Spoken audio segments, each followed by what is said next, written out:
Thank you, honorable members. My apologies for this long break. First, had a visit by Speaker Raphael Trotman.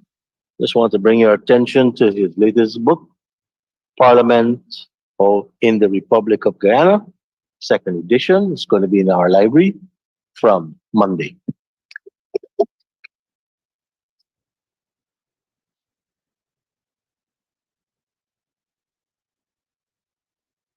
Honorable members, I haven't had the opportunity of seeing what it covers, but I know it's going to be excellent reading.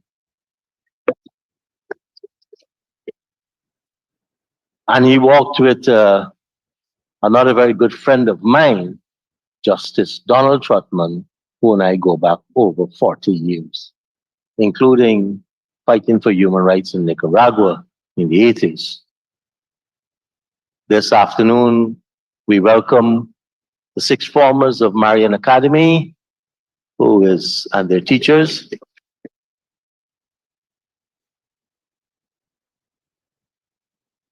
And we start this afternoon with our long-standing Member of Parliament, former Minister, Honorable Member, Ms. Volda Lawrence.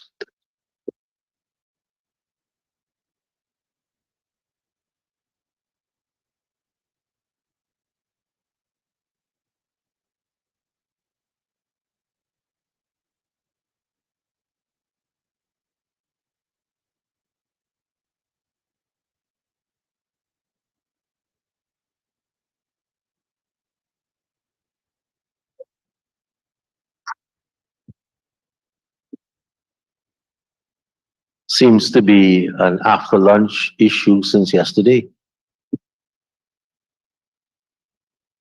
Turn on and turn off again.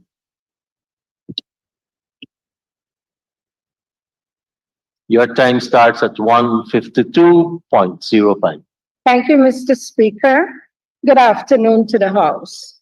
Mr. Speaker, with the vicious attacks against our women in this honorable House, I am sure the spirits of Jane Phillips-Gay, Janet Jagan, and Jessie Burnham, the 3 J's, are having a very hard time in recognizing this is the Parliament where in 1953 they stood with pride and dignity alongside the men. Mr. Speaker, as the Chief Custodian, I ask that you do not allow this crassness to continue. I suggest that there be some forum where all the women MPs can meet to exhale and find common ground to exist while in this House.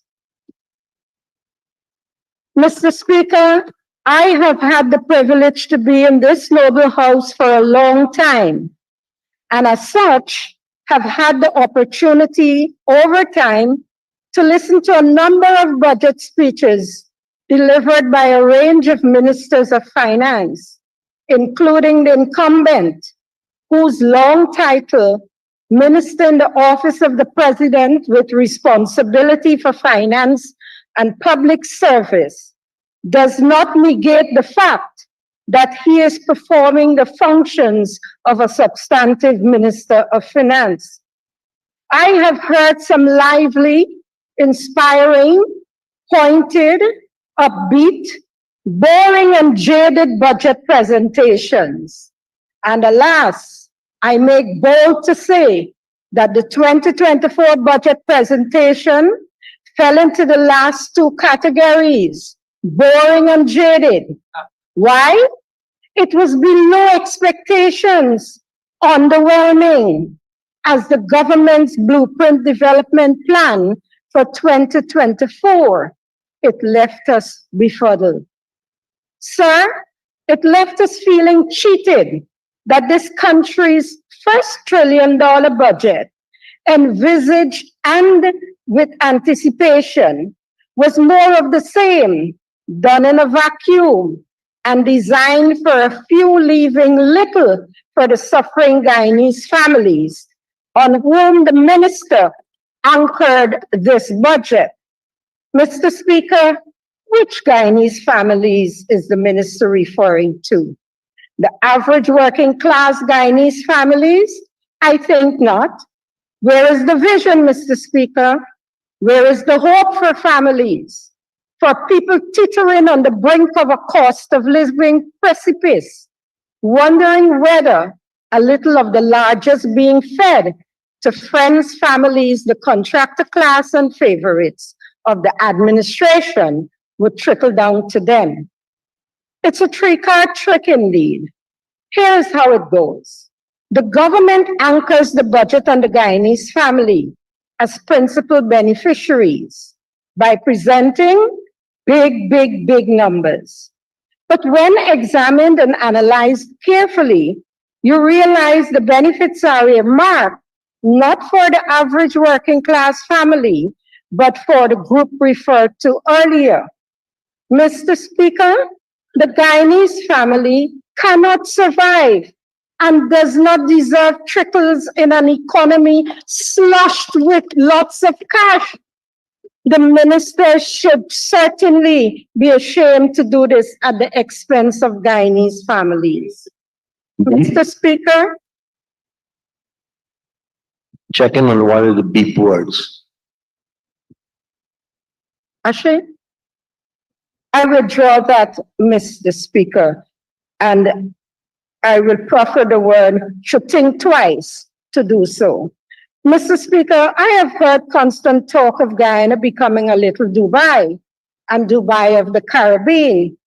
But imagine my reaction when I received my copy of the 2024 $1 trillion budget speech. I was flabbergasted, taken aback by the cover of the 2024 budget, depicting a darkness not unfamiliar to our power company, GPL. Is this what our future prosperity looks like? Dismal darkness, except for what looks like a landing strip for small light aircraft? Yes, I'm aware of the admonition, don't judge a book by its cover. However, I must say, you don't get a second chance to make a first impression. Small wonder, Mr. Speaker, that the lines at the passport office and embassies have grown longer as more of our citizens, or to use the minister's term, Guyanese families, try to exit in search of a better life elsewhere. Oh yes, Honorable Ben, you have those figures. The budget team staying the course building prosperity for all appears as nothing more than sloganeering, an attempt to hoodwink and mask the reality for most Guyanese. But it is also a recycled team, microwaved and served as a fresh dish to an unsuspecting population. In 2008 budget, it was staying the course, advancing the transformation agenda, while 2012 was remaining on course. Mr. Speaker, the words staying and remaining connote a sense of inertia. While unintended by the minister, one cannot help but feel that we are marking time, staying and remaining in the same place as money is wasted on a hodgepodge of projects, skillfully being marketed as beneficial to the Guyanese family. Mr. Speaker, I iterate, which Guyanese family? I recall former US President George Bush's cheeky comment on his own administration's budget, saying, and I quote, "It's clearly a budget. It's got a lot of numbers in it," end of quote. And so was the Honorable Minister's 2024 budget speech. It had lots of numbers, and I may add a plethora of prose, but nothing of substance for the Guyanese family, unless, Mr. Speaker, the government is convinced that a budget that does not reduce income inequalities, nor contract award inequalities, A budget that does not reduce poverty is a Guyanese family-friendly budget. A lot about growth, but no development. Mr. Speaker, we learned that real growth last year was recorded at a whopping 33%, bringing the average growth rate for the period 2020 through 2023 to an impressive 40%. No other country in the world has grown at this average annual rate over the same period that was marked by the COVID pandemic and the Russian-Ukraine war. That we have been so blessed is due principally to the impact that oil has had on the economy. First discovered in 2015, with first oil production recorded in December 2019, oil has, within the past 4 years, virtually dominated performance of the economy in every metric or statistic considered. For example, oil accounted for 70% of GDP last year, from a negligible 2% in 2019. In terms of export earnings, oil accounted for 88% of merchandise exports, contrary to all the talk about the resilience of the economy. These two metrics prove otherwise. They expose the vulnerability of our economy to the vagaries of the finicky oil market. Mr. Speaker, these metrics show that we have an oil economy and not an oil sector. So we are vulnerable. In spite of the government's rhetoric, in spite of the growth in the size of the budgets, the returns of the non-oil sector appear not to justify the expenditure. There is no transitional development in this sector. It is still transactional, meaning import-based and not export manufactured based. For example, notwithstanding the huge investment made in the sector over the past 3 years and similar investments budgeted this year, the share of the agriculture sector has declined from 25% in 2019 to 8% in 2023. This calls into serious question issues such as the productivity of expenditure, the quality of expenditure, and the roles being played by policymaking, graft, and misappropriation. Mr. Speaker, it is estimated that Guyana loses about 40% of the expenditure on the Public Sector Investment Program, PSIP. In simple terms, 40 cents of every dollar expended on the PSIP is lost due to unproductive, unbeneficial activities. This is too high a price for the citizens, the Guyanese family to pay.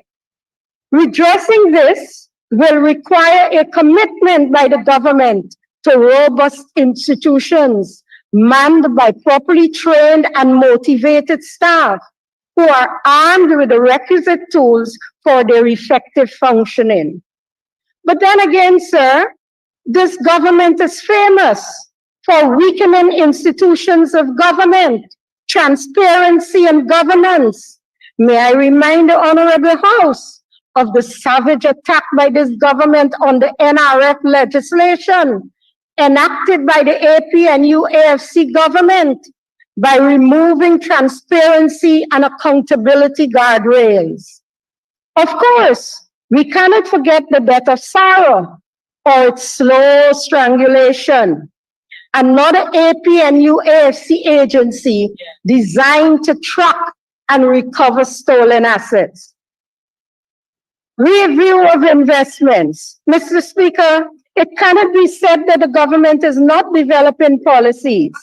The fact is that many of the policies are either ill-suited or lack coherence. Citing a specific example within the agriculture sector, I read that we are in partnership with Barbados to build a so-called regional food terminal to be sited in Barbados. No details are available to the Guyanese citizenry. For example, Minister, the rationale, the cost, the ownership structure, nor how will it be operated and maintained. Meanwhile, another food terminal is to be located on the Linden-Soesdijk Highway, with a huge sum earmarked for in this 2024 budget. But we do not know whether a study was done justifying the purpose, intent, location, and further the relationship between the regional and Guyana's food terminals. Oops, I forgot that a senior government politician in this August chamber has an aversion to the conduct of studies to justify the feasibility of projects, especially those involving huge financial outlays, such as the Cherry Jagan Airport, the gas to energy project, and we must not forget the Skeldon modernization project. Sir, so much money is being wasted chasing some politician's dream that ultimately results in the nation's nightmare. It is the taxpayers' money that is involved. It is loans that we will have to repay that are involved. It is our hard-earned money in the NRF fund that is involved, sir. Given these various levels of involvement and financial sources, I can only urge that great attention be paid to getting increasingly higher returns for our projects. Then again, how can the nation receive higher returns from badly planned and executed projects? Mr. Speaker, I see frowns on the faces of my colleagues on the other side. Well, the recently named Heroes Highway is bulging and bumpy from poor construction and increasingly dangerous to drive on. There are no traffic signs, absolutely none. And that's only one. I am sure my honorable friend, Juan Edgel, can name many more. Here again, we can hear the threatening echo of development. Debt. Mr. Speaker, this part of my presentation allows me to transition into a major area of concern of the minister's budget speech. To the government's intent to raise the domestic and foreign borrowing ceilings, to change the withdrawal rules of the Natural Resource Fund, NRF, meddling with this fund again to make it even worse. I cannot believe that after changing the ceilings for domestic and foreign borrowings twice between 2021 through 2023, the government now proposes to raise the ceilings once again. This signals the government's continued reliance on debt financing, as evidenced by the projected stock of public and publicly guaranteed debt rising by 49% between 2023 to 2024, or from $4.509 billion in 2023 to $6.725 billion in 2024. The government's persistent tampering of the borrowing ceilings over the last 3 years is indicative of the absence of a medium-term plan and debt strategy, for which several international institutions have been pressing. Mr. Speaker, why doesn't the government's chief economist follow known economic best practices? Either it is an issue of incompetence, which I doubt, or a deliberate bypass to create opportunities for misappropriation and non-transparency. Sir, It is of no comfort to us, the taxpayers, the Guyanese family, that such borrowings are supposedly prudent and sustainable. Financial legislation.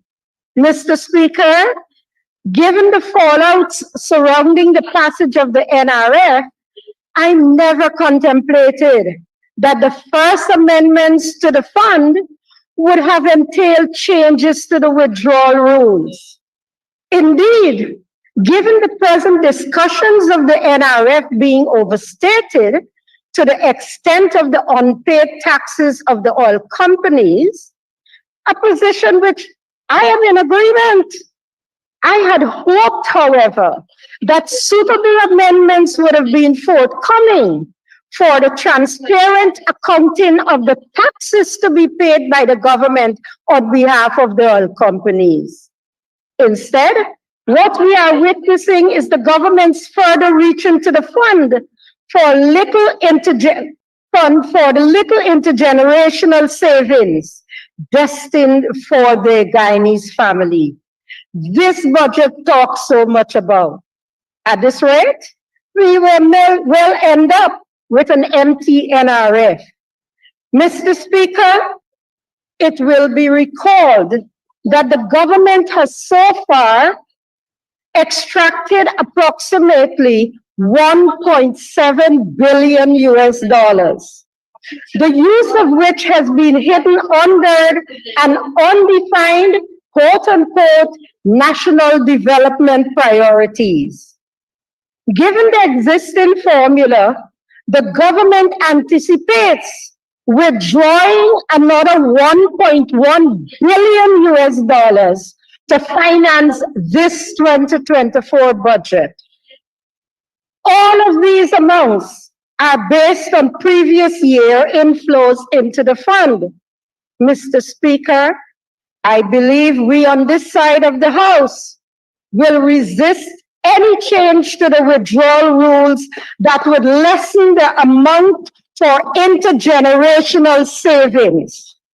As a matter of fact, sir, among the changes we would like to see are monies being set aside as a buffer to counter oil price volatility and detailed definition of the use, and accounting for monies withdrawn from the NRF. In addition, this House must now consider a minimum percentage value in the NRF that must remain as intergenerational savings. And this must be protected by a two-thirds majority of this House. Yes, that's one of many constitutional reform matters for this House, improving the lives of Guyanese.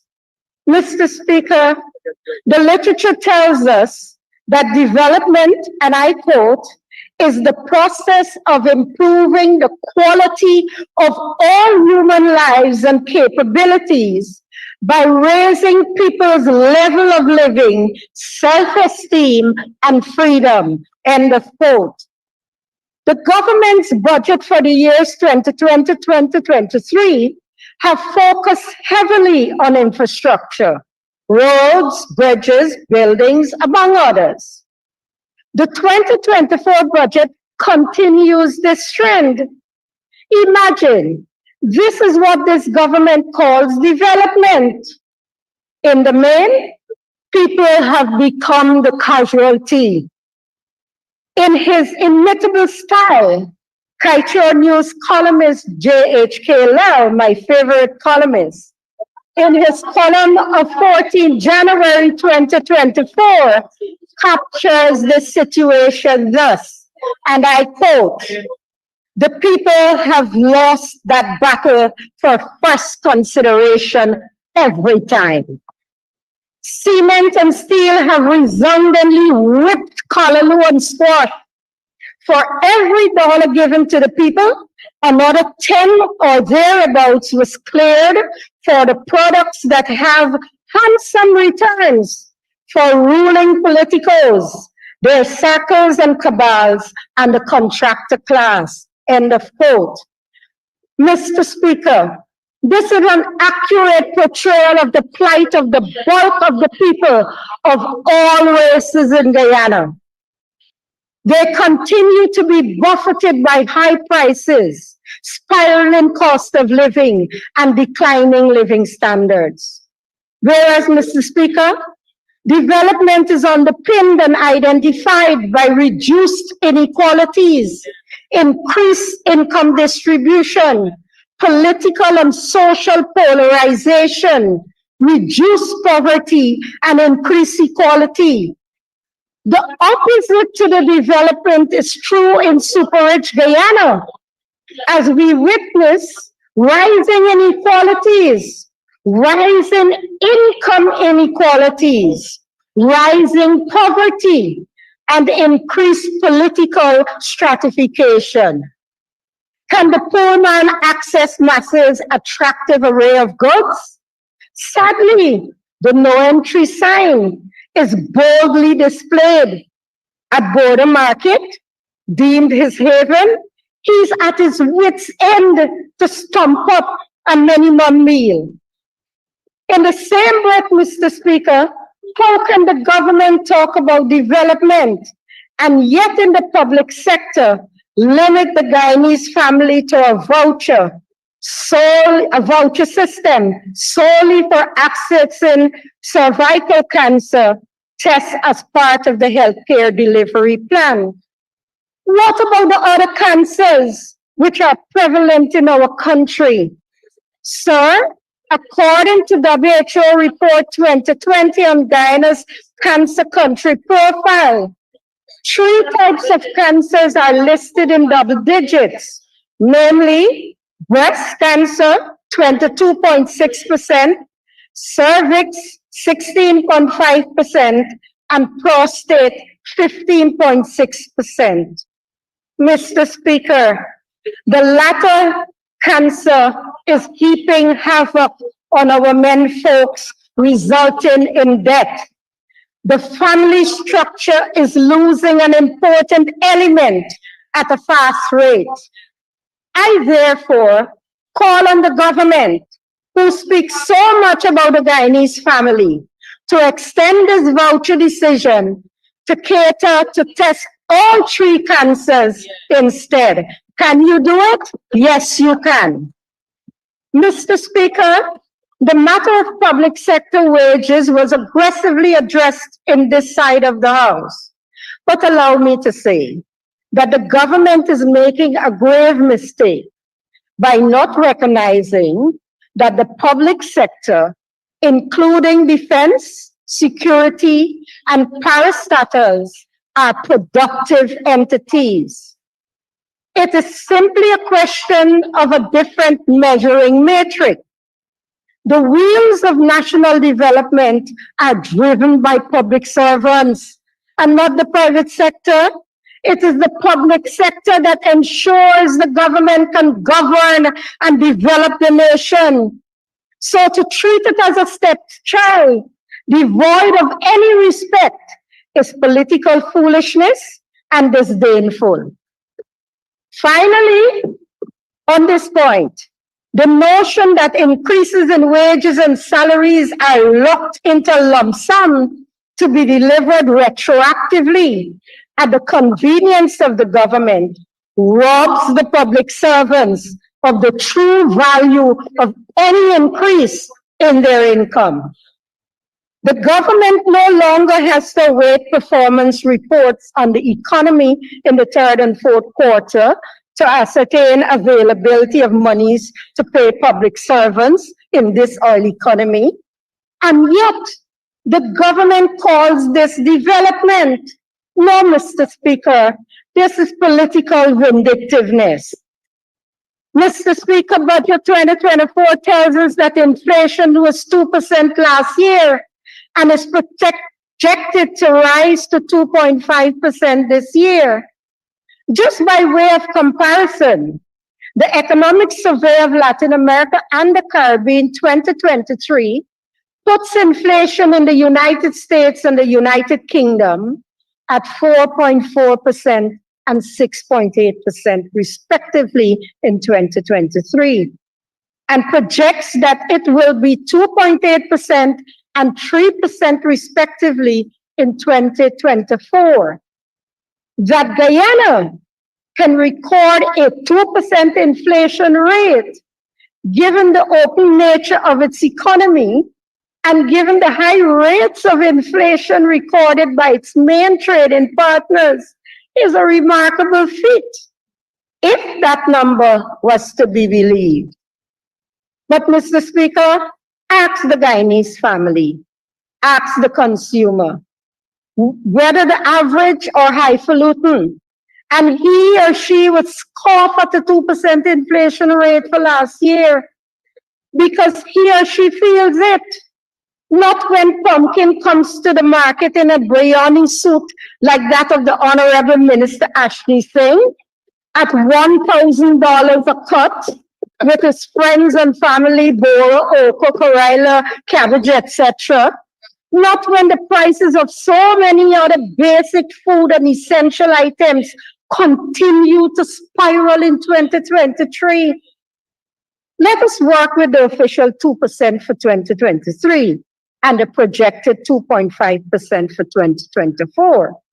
This would mean that the average inflation rate for the period 2021 through 2024 is 4.35%, compared to the average of 1% for the period 2015 through 2020 under the APNU AFC government. 1%.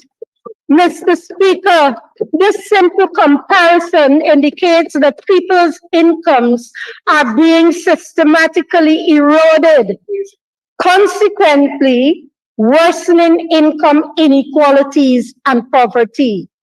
And the situation is worse for those on fixed incomes, such as pensioners, especially NIS pensioners. These pensioners' last increase was in 2020, when the pension was increased to $35,000, exactly half of the then minimum wage of $70,000. However, Mr. Speaker, while ministers were enjoying a 23% in their already hefty salaries between 2021 to 2023, NIS pensioners like myself suffered severely as our pensions remained static during that same period. Since we're dealing with percentages, you've used up 100% of your first allocation, and I'm going to ask the Honorable Member Jones to give you a 25% addition to complete. Thank you. Thank you very much, Comrade Speaker. Comrade Speaker, I do move that the Honorable Member be given 25% more to complete her presentation. Thank you. Thank you, Honorable Member. Honorable Member, you may continue to conclude. Thank you, Mr. Speaker. It took a letter to the Stabboth News editor by my colleague, Honorable Annette Ferguson, who outlined the plight of these pensioners to prick the conscience of the government. This led to the enforcement of half the minimum wage of $86,150 and the grand announcement that the minimum pension of NIS pensioners has been increased to $43,075. Mr. Speaker, the government has not favored these pensioners. It was a right which they were denied for 3 years. I am urging government to pay the pensioners for lost income for 2021, 2022, and 2023, arising from the government's failure to implement the requirement. Equally, the government must announce adjustments to the pensions of those who are above the minimum pension, since those pensioners have not had an increase since 2020, and none was announced in the budget for 2024. Moreover, Mr. Speaker, the time has more than passed for this noble House to pass legislation to have pensioners and salaries indexed in order to always maintain a current value. That is a positive development matrix and not the negative ones outlined in this budget. Mr. Speaker, may I ask both honorable ministers of health and finance to address the grave mistake committed on the senior nurses of the Georgetown Public Hospital Corporation in 2022, whereby they are receiving the same salary as the junior nurses and technicians. You promised over 1 year ago to fix it. Please do so. I beg of you. Data. Mr. Speaker, a number of other measures have been announced in the budget. As desperate and incoherent as they are, we cannot be thankful for the morsel that has been thrown our way. We are not satisfied, and we will never be satisfied that in a growing economy, flush with cash, that we must be content with scraps. We will not be satisfied that in a $1 trillion budget, we the people are relegated to the bottom of the cement and steel pile. We love our families and friends in the diaspora, but we cannot continue to rely on them in the manner that we have done. It is shameful that in the midst of plenty, there is so much poverty. Not pockets of poverty as adverted to by Honorable Vice President Barrett Jagdeo at one of his press conferences. According to Food for the Poor, the poverty rate, that is the share of the population living below the US equivalent of $5.50 a day, is above 38.8% and among the highest in the Caribbean and Latin America. Another startling statistic is the intensity of deprivations in Guyana, which according to the UNDP is 30.3%. Mr. Speaker, what we are witnessing is growth, but no development. Essential features of an economy tanking towards resource course. So I would like to end on this note and call on the government to develop more people-centered opportunities for the Guyanese family, to provide really empower them, not with vain promises, as in your 2020 manifestos. You have some 32 of them here. Let me just give you a few. You promise more jobs and less crime. You promise to reduce cost of living. You promise free education in 5 years. You promise to promote an agri-energy industry producing bioethanol through sugarcane, palm oil, cassava, and corn. I'm reminding you, you promise to establish an arm's-length sovereign wealth fund insulated from political interference. You promise to establish a regulatory framework which is independent of politicians. You promise to criminalize non-disclosure of receipts of funds from oil revenues. And lastly, you promise 50,000 new jobs. All I ask, Mr. Speaker, is that the government be realistic. Be realistic. For Mr. Speaker, why should Guyana be a rich country of poor people, sir? This paradox can be successfully resolved with ingenuity, creativity, and a willingness to meaningfully involve all stakeholders. Can we do it? Certainly we can. God bless us all. God bless Guyana. Thank you.